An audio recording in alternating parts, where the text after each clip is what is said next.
Sunscreen. If I could offer you only one tip for the future, sunscreen would be it. The long-term benefits of sunscreen have been proved by scientists, whereas the rest of my advice has no basis more reliable than my own meandering experience. I will dispense this advice now. Enjoy the power and beauty of your youth. Oh, never mind. You will not understand the power and beauty of your youth until they've faded. But trust me, in 20 years, you'll look back at photos of yourself and recall in a way you can't grasp now how much possibility lay before you and how fabulous you really looked. You are not as fat as you imagine. Don't worry about the future, or worry, but know that worrying is as effective as trying to solve an algebra equation by chewing bubblegum. The real troubles in your life are apt to be things that never crossed your worried mind, the kind that blindsides you at 4 p.m. on some idle Tuesday. Do one thing every day that scares you. Sing. Don't be reckless with other people's hearts. Don't put up with people who are reckless with yours. Floss. Don't waste your time on jealousy. Sometimes you're ahead, sometimes you're behind. The race is long, and in the end, it's only with yourself. Remember compliments you receive. Forget the insults. If you succeed in doing this, tell me how. Keep your old love letters. Throw away your old bank statements. Stretch. Don't feel guilty if you don't know what you want to do with your life. The most interesting people I know didn't know at 22 what they wanted to do with their lives. Some of the most interesting 40-year-olds I know still don't. Get plenty of calcium. Be kind to your knees. You'll miss them when they're gone. Maybe you'll marry, maybe you won't. Maybe you'll have children, maybe you won't. Maybe you'll divorce at 40.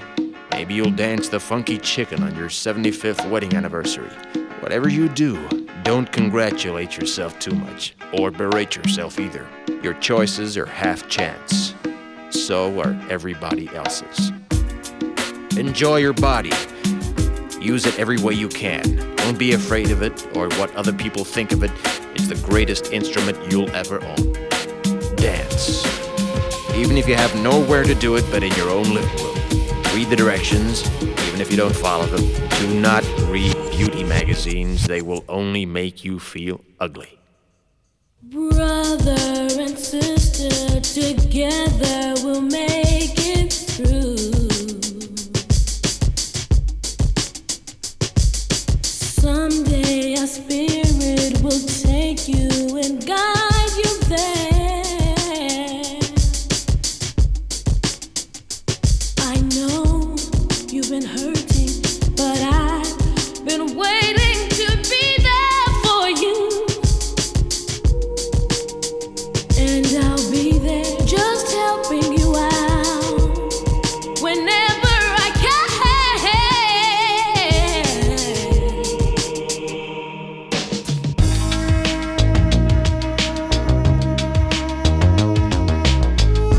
Get to know your parents. You never know when they'll be gone for good. Be nice to your siblings. They're your best link to your past and the people most likely to stick with you in the future. Understand that friends come and go, but with a precious few, you should hold on. Work hard to bridge the gaps in geography and lifestyle, because the older you get, the more you need the people you knew when you were young. Live in New York City once, but leave before it makes you hard. Live in Northern California once, but leave before it makes you soft. Travel. Accept certain inalienable truths. Prices will rise, politicians will philander, you too will get old. And when you do, you'll fantasize that when you were young, prices were reasonable, politicians were noble, and children respected their elders. Respect your elders. Don't expect anyone else to support you. Maybe you have a trust fund. Maybe you'll have a wealthy spouse. But you never know when either one might run out. Don't mess too much with your hair, or by the time you're 40, it will look 85. Be careful whose advice you buy, but be patient with those who supply it. Advice is a form of nostalgia. Dispensing it is a way of fishing the past from the disposal, wiping it off, painting over the ugly parts, and recycling it for more than it's worth. But trust me on the sunscreen.